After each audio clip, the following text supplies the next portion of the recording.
The working of capacitor considered so far explains the response of capacitor to DC voltage. This analysis tells us relation between voltage across capacitor and current through capacitor. Now we want to consider response of RC circuit to alternating voltage.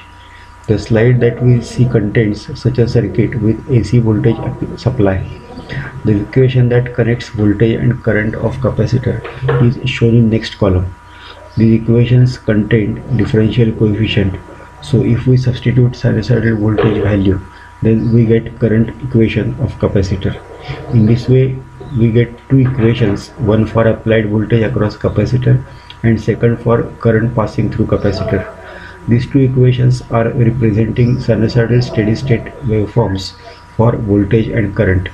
These two equations are represented using coordinate axis and also using phasors in lower part of slide. If we consider 90 degrees position on time axis, then equations and waveforms on graphs are matching. If we see phasor diagram, then we note that applied source voltage is resolved into two components. First component applies to resistor element and second component applies to capacitor element of series RC circuit.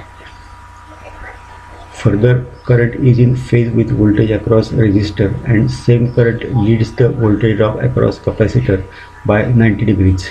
This explains the phasor relation under steady state for our new element capacitor.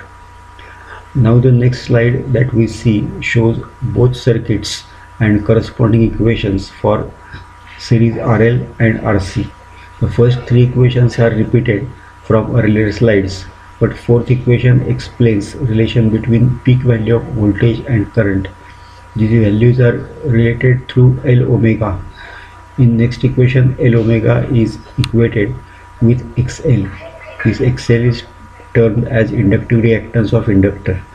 The inductive reactance is in close resemblance with resistance. It is measured in ohms.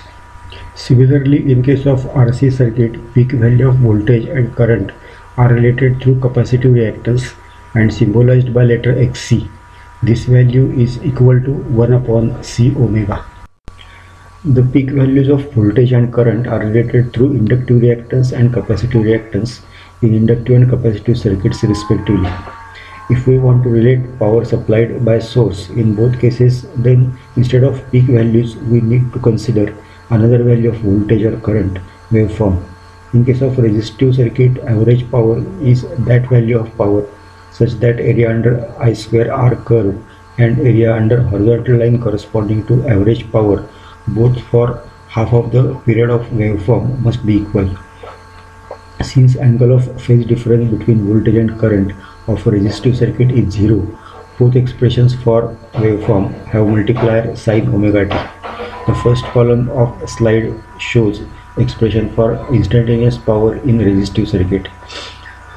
At last step of this derivation, Im upon root 2 is replaced by I, which we call as a RMS value of current waveform. The horizontal line whose area under the curve equates with area under sinusoidal power curve must be RMS value.